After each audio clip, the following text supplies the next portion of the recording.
Welcome to Montana Stock Growers webinar regarding New World Screwworm. New World Screwworm has been top of mind for cattle producers across the country as cases have been confirmed in the United States. Today, our goal is to educate our viewers and answer their questions. I'm Emma Quist, the association's policy intern for the summer, and today I'm being joined by Dr. Tahnee Szymanski, Montana State's veterinarian and administrator of the Montana Department of Livestock's Animal Health and Food Safety Division. Hi, Dr. Szymanski, how are you? I'm good. How are you? I'm doing well. I Good. think just to get things started, I'm just going to hand it right over to you and we could just go from there. That works. So thank you for the opportunity to talk about this today. I'm going to take folks on just a really quick whirlwind of New World Screwworm and hopefully some things that are relevant for Montana livestock producers.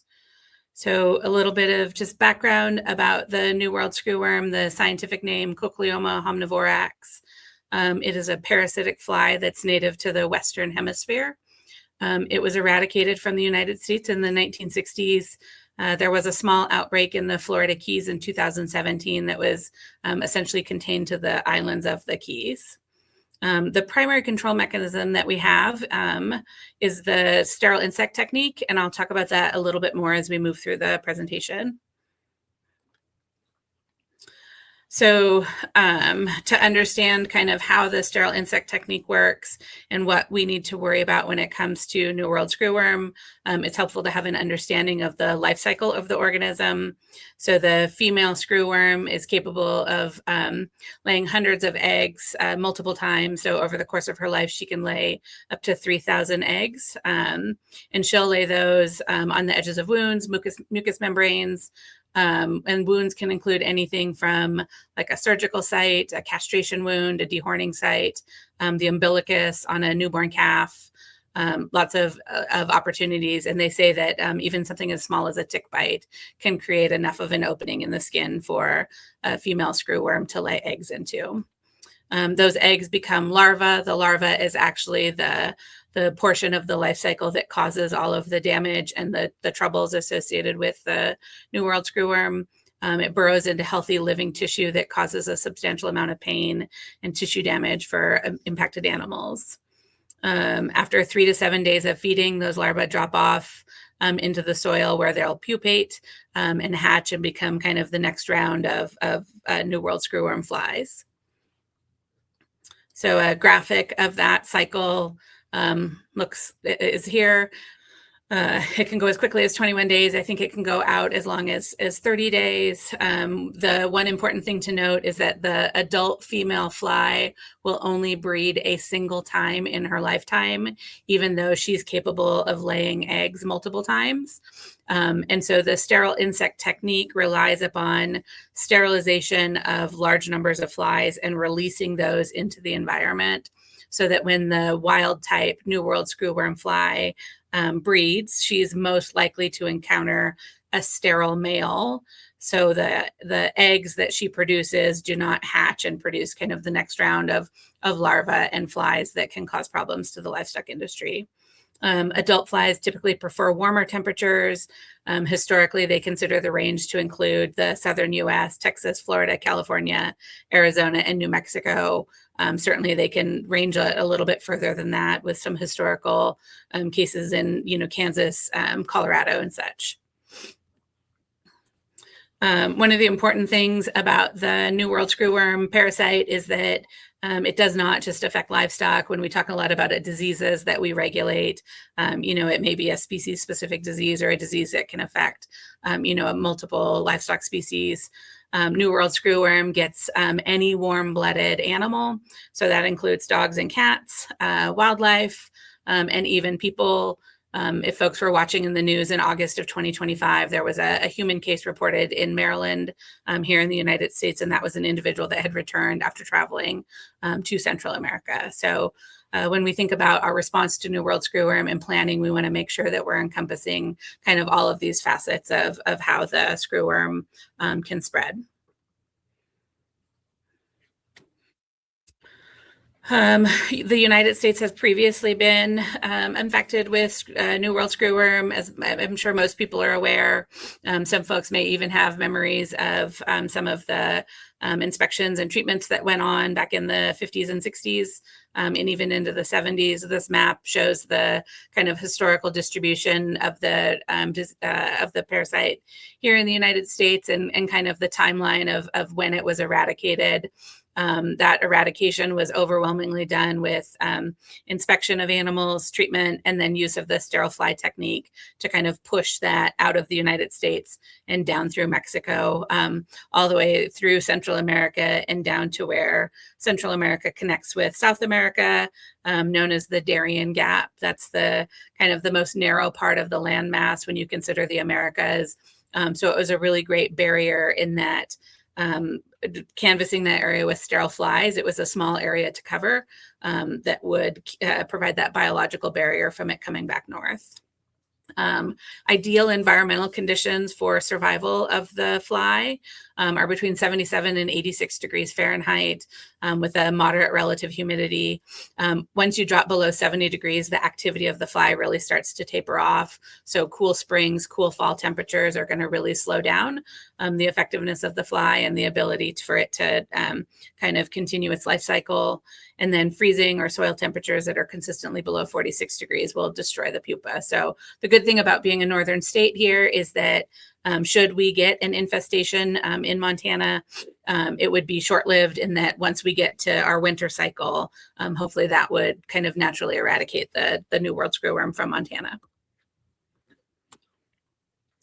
This is just kind of another look at the United States, Mexico, and Central America, just to show kind of the progression of the eradication, and then starting in about 2022, where we started to see kind of that movement north. So the parasite is considered endemic in Cuba, Haiti, Dominican Republic, and countries in South America. In Panama in August of 2022, we saw where it was able to kind of escape that biological barrier, move into Panama, and then it's kind of has slowly marched its way north to a point where in late 2024, it was picked up in Mexico, which really got everybody's attention.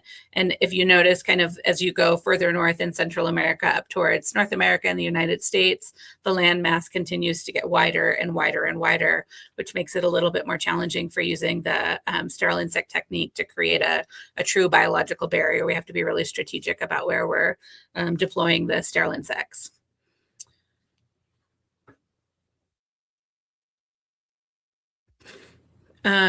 This is from, this is just a screen capture from the Seneca website, or excuse me, the USDA website that shows mapping in Mexico. You can go to that website to see active cases, cumulative cases, and then they actually give a line listing for detections over the previous 15 days. I just took a brief excerpt here for folks to see. You can see the species that are represented, kind of a, largely in the livestock species, but some dogs and cats interspersed there. And then it also publishes the distance to the US-Mexico border. There's also the Seneca website, which would be the USDA's counterpart in Mexico. They have an interactive website that you can go to see cases in Mexico. This is as of yesterday, as of a couple days ago, June 15th, active cases in Mexico, 1,922. And then on the right side of the screen, folks can see the breakdown of numbers by Mexican state. There are continuing to be detections kind of in those states immediately to south of the United States: Coahuila, Tamaulipas, Nuevo León. Mexico also provides a summary of cumulative cases. So this is kind of the larger dashboard that they have. You can toggle back and forth between cumulative and active cases. And you can see just a huge number of cases since fall of 2024 when it first showed up in Mexico. They're now almost to 30,000 total cases. And that bar graph there in the middle, I think really nicely shows kind of the distribution. The New World Screwworm definitely prefers livestock species, specifically cattle. But in the absence of cattle in an area, or if sufficient wounds are present, it will end up in other species. And then everybody's aware by now, hopefully, that as of June 3rd, 2026, we had our first detection of New World Screwworm here in the United States in Texas. This is from the USDA screwworm.org website, where you can go and see the total number of cases detected, and then you can see they break them down by active and inactive. I think a really important thing to note if folks are looking at the USDA website is that an inactive case does not necessarily mean that the control zone or the infestation zone that has been put into place on the landscape in the state is inactive. We'll talk a little bit about what an infestation zone means a little later, but it's important to note that an inactive case does not correlate to the release of a zone. Inactive means that the animal that was detected no longer has evidence of disease, has successfully completed treatment, or if it was an animal that was so severely impacted it was euthanized, then they would move those cases to inactive. So 12 cases in the United States. 11 of those are in Texas that represent, I believe, 6 different counties in Texas, and then 1 detection in a dog in southeast New Mexico. All of these cases, the epidemiologic information that has been made available to this point in time doesn't show any evidence of movement. So all of these are believed to be locally acquired infections, which means that the fly is present on the landscape in these counties. Just kind of dialing in a little bit closer from the USDA's website, individuals can go to the Texas Animal Health Commission website. They have a really great interactive map that you can go to see the infested zones on the screen, and then to see you can actually type an address in, and it will tell you if you're in an infested zone, if you're in a surveillance zone, or if you're in what was considered a New World Screwworm free area of the state. So really helpful as folks are trying to navigate moving animals in their production cycle. Similarly, New Mexico has a similar dashboard that folks can go to, and I can provide these slides, or if anybody's interested, I'm certainly happy to get links out. But in the PDF that I'll share of this presentation, all of these are hot links that if you click on the image, it should take you right there. So just kind of circling back now about the infestation itself, or the myiasis. The larval stage of New World Screwworm is really responsible for kind of causing all of the troubles, inflicting the injury, mortality, and economic loss. In young animals that are infected with New World Screwworm, left untreated, so like if an umbilicus gets infected or infested, the mortality loss in those animals is near 100%. In adult animals that get an infestation, in a wound, whether it's like a branding site, dehorning, just a cut or laceration from normal production practices, or even being out on the landscape, the mortality left untreated is close to 20%. So the potential to be very devastating to impacted producers. So what are the signs of New World Screwworm in animals besides the presence of maggots in a wound? There's some maybe distinct things that come along with the fact that the larval stage of the New World Screwworm feeds on living tissue instead of, dead necrotic tissue in a wound, consistent with the flies and maggots that we have kind of on the landscape already here in Montana.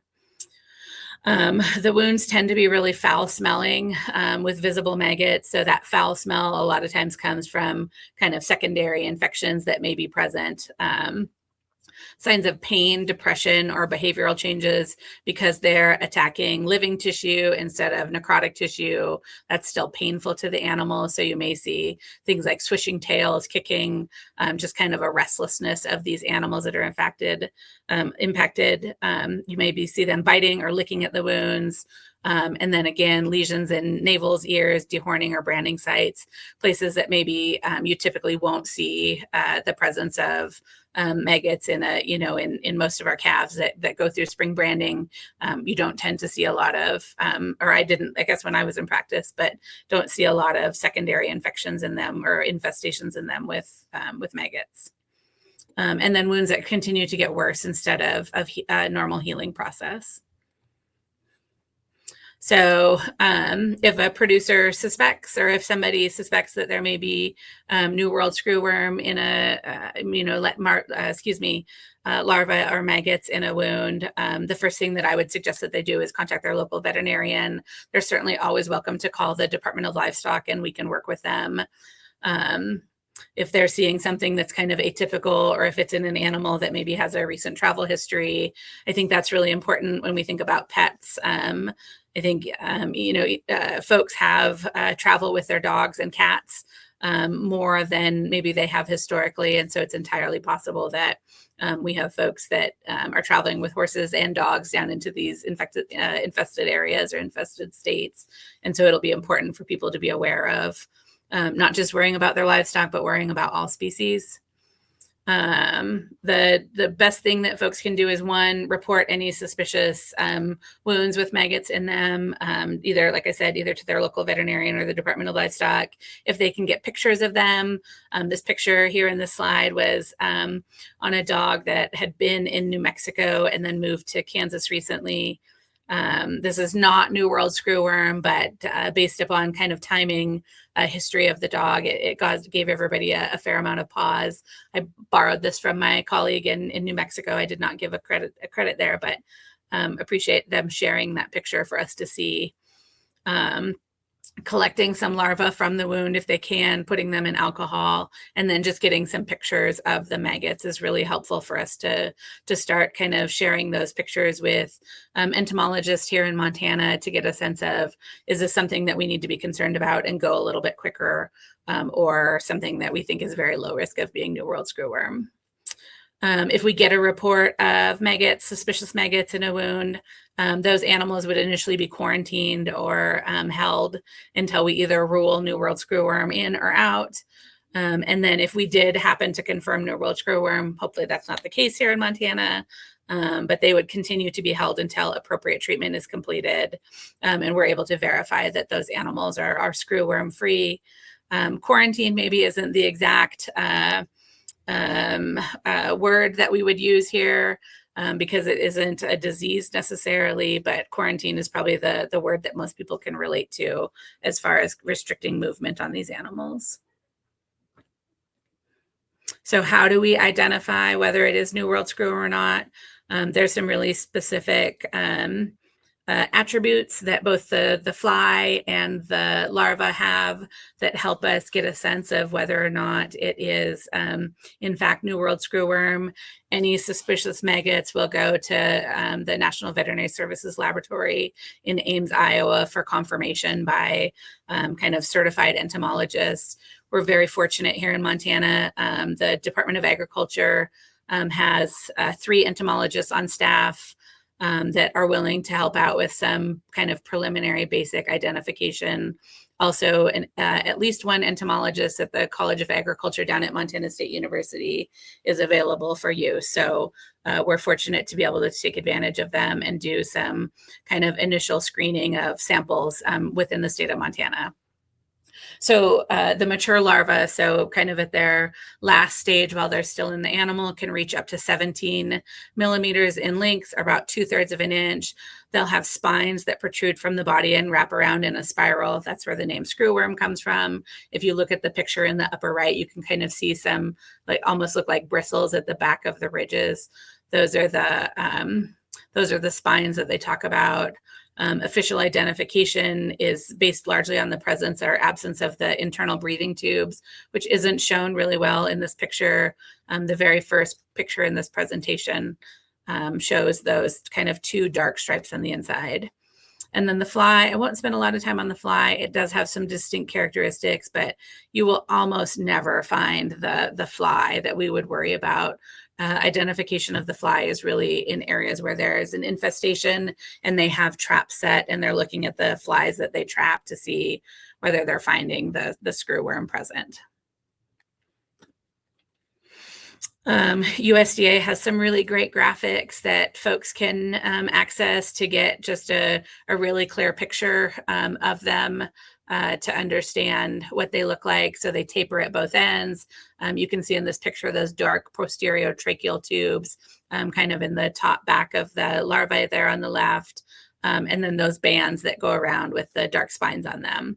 So if folks, any maggot, we're happy to look at, but these are some of the characteristics that in particular we would be concerned about or would give us pause. So what happens if we have a detection of New World screwworm? That's where we establish infested zones. Infested zones are based upon what we know about the fly behavior. So the initial kind of infested zone is 20 kilometers or about 12 miles, give or take a little bit.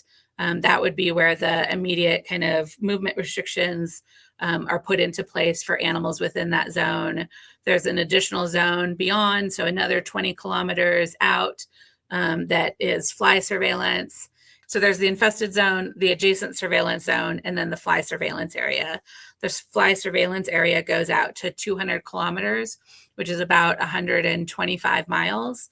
And that's based upon kind of factors that contribute to long-range movement of animals. So it may be wind, it may be geography in the area, different things.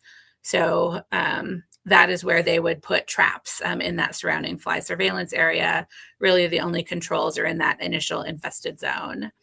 That infested zone has to go through a specific process before it can be considered released. So where I talked earlier about when an animal becomes inactive on the USDA dashboard, this zone may still be in place because they're working through the process of doing surveillance in animals, any necessary treatment, surveillance in wildlife, and going a certain period of time without any detections of the wild type fly in traps or new cases of disease in animals. So roughly about 90 days or 3 life cycles of the fly. If you can make it 90 days without any additional detections, then that is when those infested zones will be released. In the meantime, there would be movement restrictions for any animals moving out. This is where it isn't a true quarantine in the sense that animals can move out of these zones. They just have to meet certain thresholds to do so. So typically that's going to be 2 inspections, a treatment, and then permitting or documentation from the infested state. And that'll be a little bit dependent on the species impacted.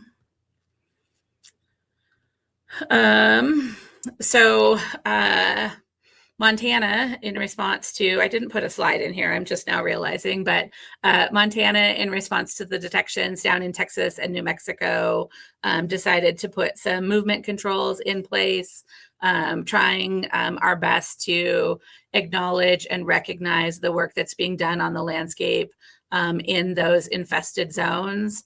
I think because of how rapidly we're finding cases in new counties, the kind of the spaces in between counties, like what is happening in those spaces, if these all are naturally acquired infections, and some kind of similar to some of the conversations that we've had about our designated surveillance area is, are we catching up to where the fly is, or is this new spread that we're detecting? We put some additional import restrictions initially on a portion of the state of Texas, but then eventually we went statewide. Those animals are still able to enter Montana. We just ask that they come with a health certificate that's been completed within 5 days of them leaving Texas. That kind of narrows the window for animals that to be on the landscape, to get a wound, to maybe have eggs laid in a wound, so that we're moving animals that are infested. And I think that's pretty consistent with a lot of what a lot of other states are doing. From my perspective as the state veterinarian here in Montana, I think about where we're headed in this calendar year.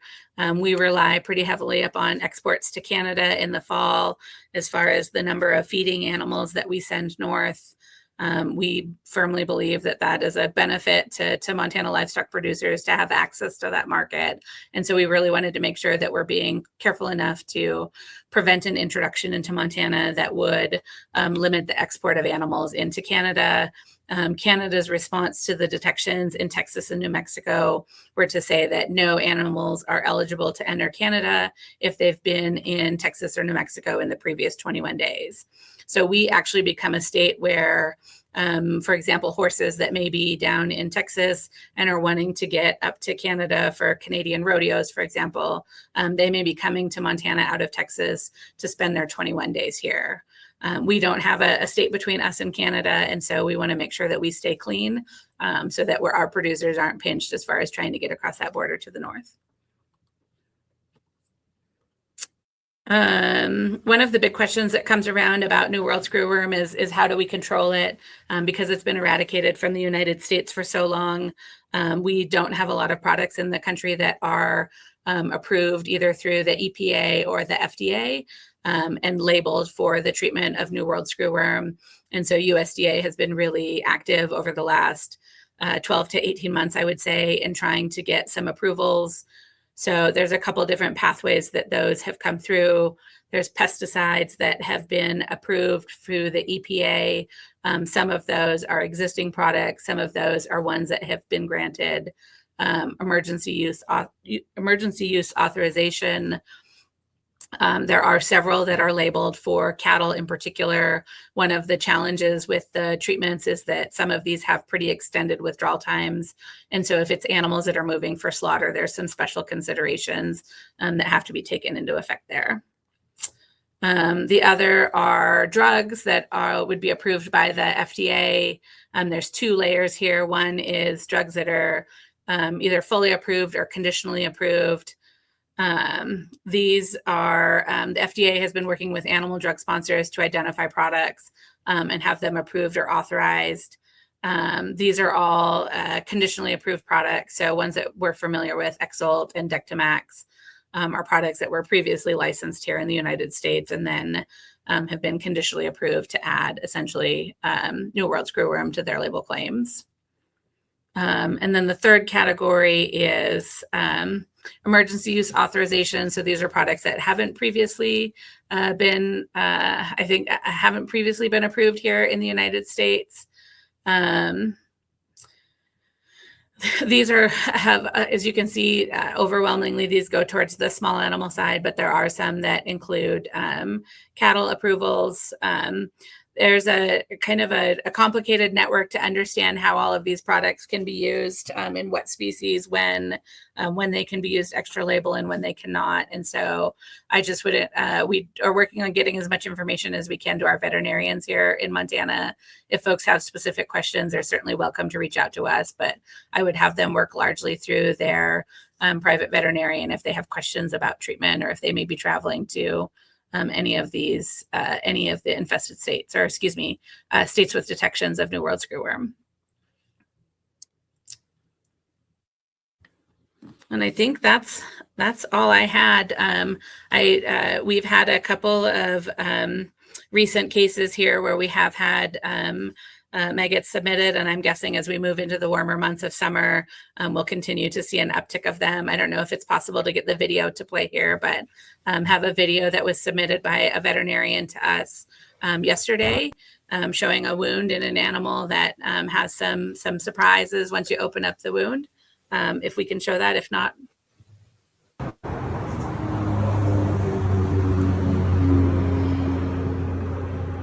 Ugh. That is foul.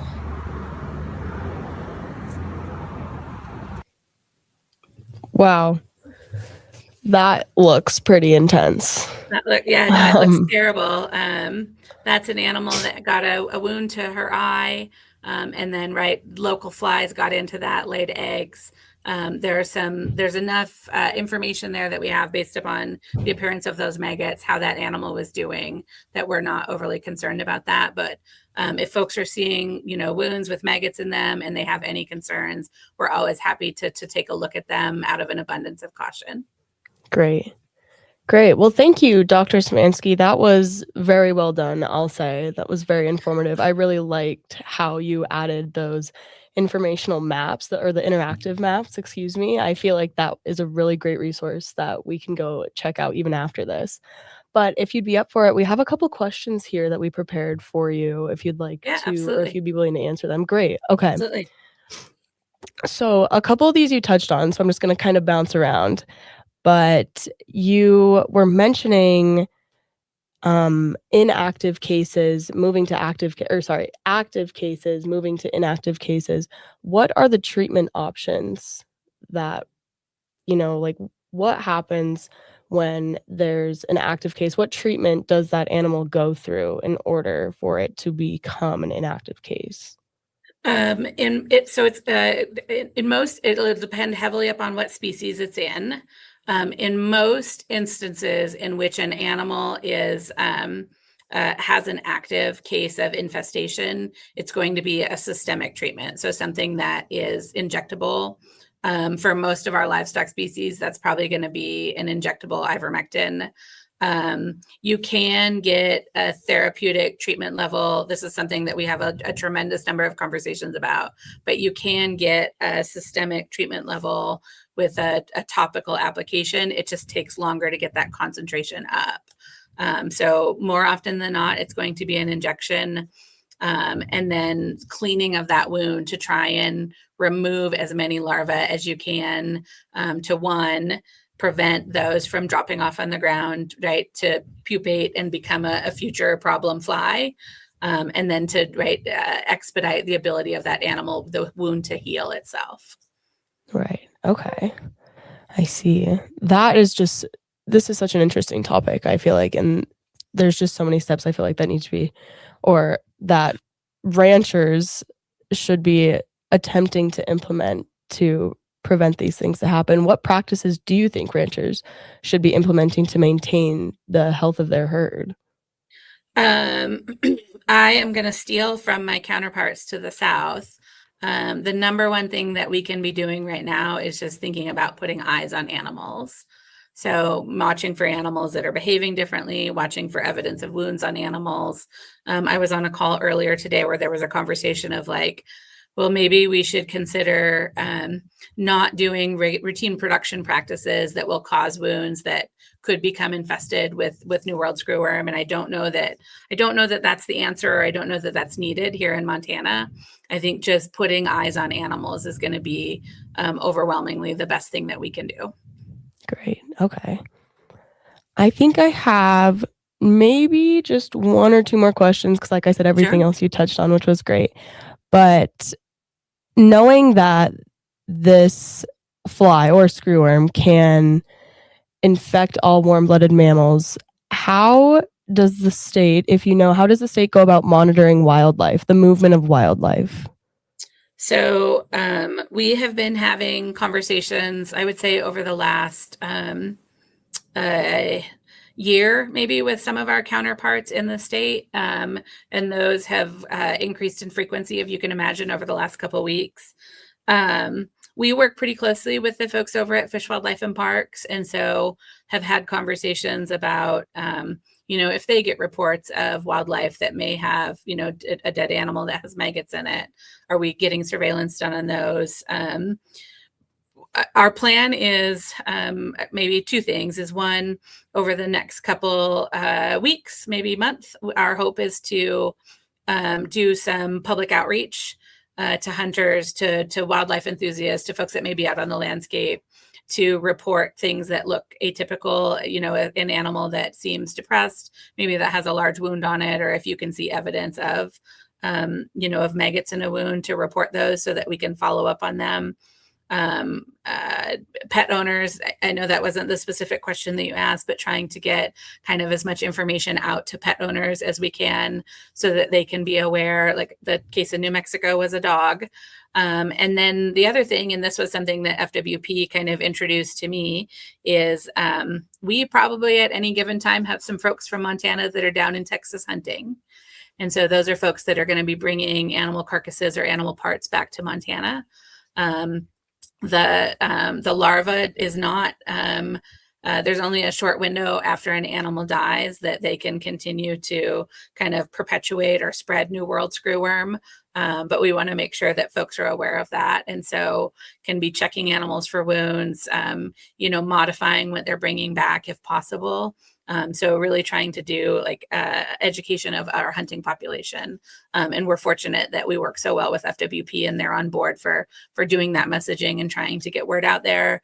In some of the conversations that we've had over the last year, I'm going to jump topics here really briefly, but for the stop movement order, including conversations with Montana Stock Growers Association and your membership, we've built, I think stronger relationships with the Department of Justice, Disaster and Emergency Services. And so we have gotten asks from them to say, hey, can you give us like a one-page informational sheet so that if, a trooper has a vehicle pulled over that has livestock in it and they see something that's concerning, like what should they do or what should they be looking for? And so just trying to increase the number of people that are out on the landscape in Montana that are keeping an eye out for it are going to help keep us safe. Right. That's great. It sounds like there's a lot of communication behind the scenes that is helping this become a non-issue almost. We're working very hard on that. Yeah. Great. That's good news. I just have one last question, and I feel like it kind of goes back to what you were just saying. What is the likelihood of New World Screwworm kind of getting out of hand? You touched on how you guys are super communicative and the hard work that's behind the scenes that we don't see. But knowing that we have the sterile technology and that we have eradicated this once before, is this something that people should be getting really scared about? I see a ton of things online where people are just talking about how they're just jumping right to how almost everybody needs to go into like a lockdown situation or a quarantine situation. Things get really scary online. So I feel like it's really important maybe to touch on how intense this is right now and maybe if it's going to get more intense soon, I guess, if that makes sense. It's a really good question. I think it's a great one to end on. I think the first thing that we should all keep in mind is that New World Screwworm is not a food safety issue. So there's no risk to the beef supply, right? We still want people very much to consume all of the wonderful products that we produce. So not a food safety issue. I think that if you look at the United States as a whole, there's like tiers of risk. So if I was a southern state, and I think Florida is a great example, if you look at some of the restrictions that Florida has put in place, Florida is a state that could have a year-round widespread infestation with New World Screwworm. And so they're being, more cautious than some of the northern states are.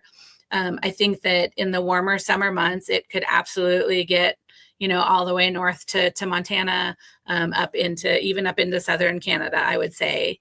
The environment could be right for a spread.